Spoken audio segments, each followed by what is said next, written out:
યજ્ઞનું આયોજન થયું છે. બધાએ દેવતાઓને, બધાએ ઋષિઓને આમંત્રણ પાઠવ્યું છે.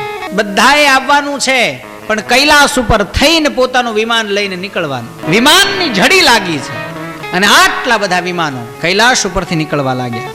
યજ્ઞના પ્રધાન આચાર્ય તરીકે મહર્ષિ ભૃગુને નિયુક્ત કરવામાં આવ્યા છે. મહર્ષિ ભૃગુના શિષ્યોને અલગ અલગ યજ્ઞની અંદર સ્થાન આપવામાં આવ્યા છે. આ બાજુ યજ્ઞની તૈયારીઓ ચાલુ થઈ છે. કનખલ પ્રદેશની અંદર વિશાળ ગંગાજીના તટ ઉપર મોટા પંડાળો નખાયા છે. રસોઈયાઓએ રસોઈની શરૂઆત કરી છે, તૈયારીઓ કરી છે. વગાડવા વાળાઓએ પોતાના સાજને ચઢાયા છે. એટલે દેવતાઓ અંતરિક્ષમાં ગોઠવાઈ ગયા છે સુરક્ષા માટે થઈને. એટલે સીસીટીવી કેમેરા થઈ ગયા ને, કોઈ આમાં ખલેલ ન પહોંચાડે. ટૂંકમાં બધી વ્યવસ્થાઓની તૈયારીઓ થવા લાગી. મહેમાનો આવવા લાગ્યા છે. મહાદેવજી કૃષ્ણના ધ્યાનમાં લીન છે અને સતીએ કહ્યું, પ્રભુ. સતીએ મહાદેવજીના ચરણ સ્પર્શ કર્યા અને જ્યાં સતીના કરકમળોનો સ્પર્શ મહાદેવજીના ચરણ કમળને થયો, મહાદેવજીની આંખ ખુલી. જો કે મહાદેવજી ધ્યાનમાં નહોતા. મહાદેવજીને ખબર હતી કે સતી શું પૂછવા આવે છે. સતીએ કહ્યું, ભગવાન, આટલા બધા વિમાનો ક્યાં જઈ રહ્યા છે? ભગવાન કે મને કંઈ ખબર નથી. પ્રભુ, એવું ન બને કે આપ ન જાણતા હો. કહો ને મને, કહો તો ખરા. આટલા બધા વિમાનો આજ પહેલા ક્યારે અહીંથી નીકળ્યા નથી. કૃપા કરો પ્રભુ.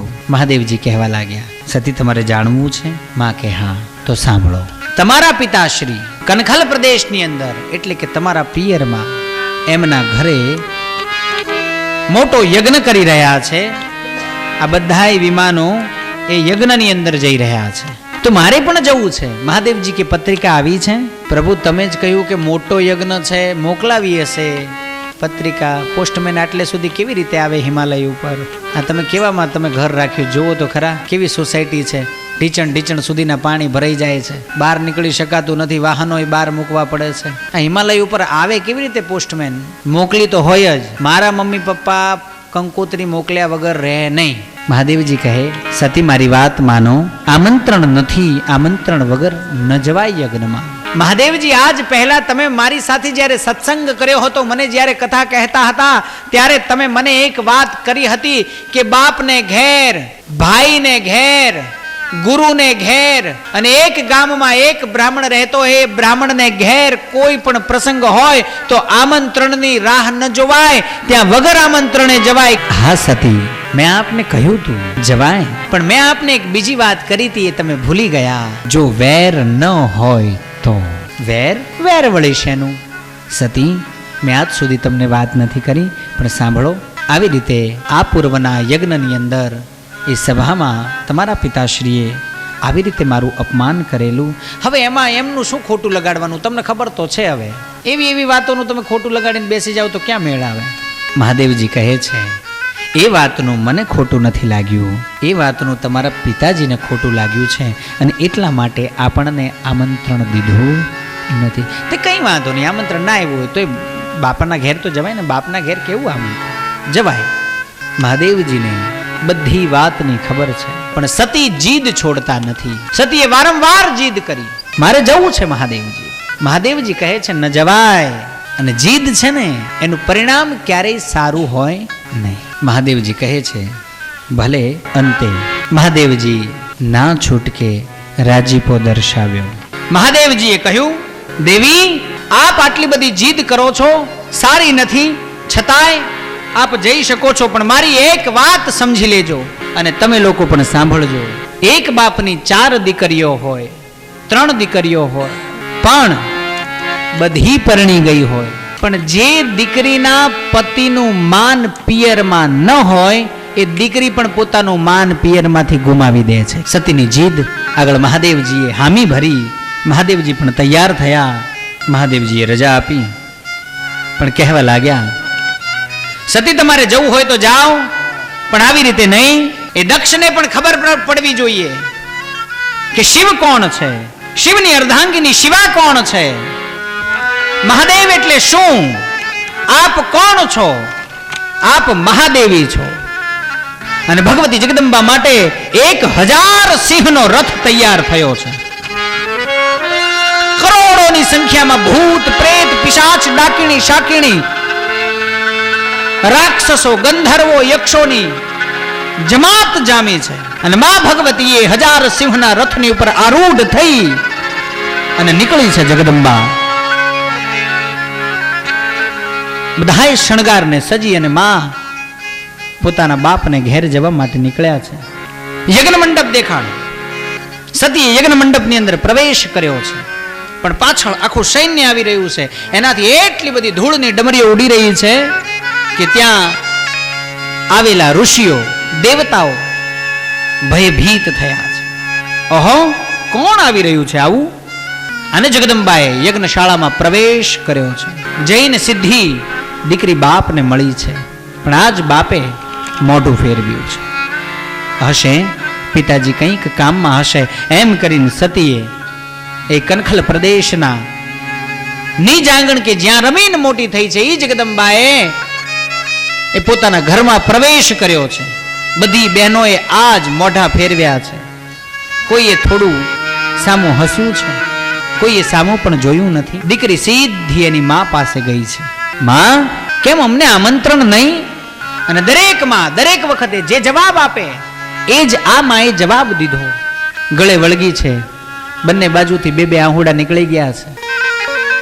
માં કહેવા લાગી, બેટા તને તો ખબર છે તારા બાપનો સ્વભાવ કેવો છે.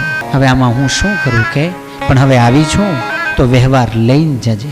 સતી માને મળી વળી પાછી યજ્ઞશાળામાં પ્રવેશી બધાય દેવતાઓને નમસ્કાર કર્યા, વંદન કર્યા.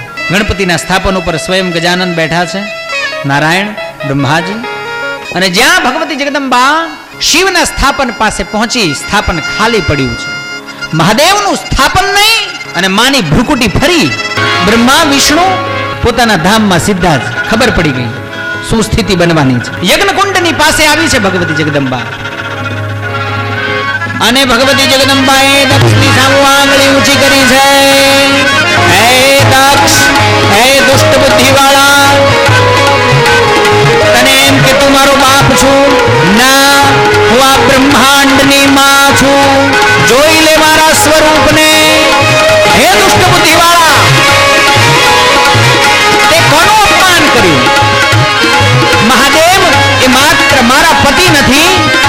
મહાદેવ એ માત્ર તારા જમાઈ નથી. મહાદેવ આ સંસારની સ્થિતિ, આ સંસારનું પાલન અને આ સંસારના સંહારણનું મૂળ કારણ છે. મહાદેવને તે ઓળખો નહીં. જય હો માં. માં ભગવતીએ હાથ ભુજાઓને ધારણ કરી ભગવતી જગદંબાએ કહ્યું, આજ સુધી શિવ સિવાય બીજા કોઈને જો પતિ સ્વરૂપે ના ધાર્યો હોય, આજ સુધી નખમાં પણ ક્યાંય આ સતીત્વ ન છૂટ્યું હોય, પૂર્ણ સતીત્વ ધર્મનું જો મેં પાલન કર્યું હોય, તો મારા જમણા પગમાંથી યોગાગ્નિ પ્રગટ થાય. હવે આ શરીર ન જોઈએ જે તારા થકી, હે દક્ષ, તારા થકી આ શરીર મળ્યું છે. આ શરીર નથી જોઈતું મારે. યોગાગ્નિ પ્રગટ થયો છે. ભાળ ભાળ ભાળ આ સતીનું સ્વરૂપ બળવા લાગ્યું છે. વાતની જાણ મહાદેવજીને થઈ. મહાદેવજી ઉભા થયા અને બરફની ઉપર જટાને પછાડી છે. વીરભદ્ર નામનો ગણ ઉત્પન્ન થયો. સાથે શ્રીંગી ભૃંગીને જોડ્યા છે. યજ્ઞ સ્થળ ઉપર આવી યજ્ઞનો વિધ્વંસ કર્યો છે. એને ત્યાં તાંડવ મચાવ્યું. હાથની અંદર ત્રિશૂળને ધારણ કર્યું છે. જેણે જેણે જેવી રીતે મહાદેવજીની નિંદા કરી હતી એના અંગ વીરભદ્રએ ભાંગી નાખ્યા છે. ભૃગુ મહર્ષિ મૂછમાં હસ્યા હતા, મૂછોને દાઢી ખેંચી લીધી.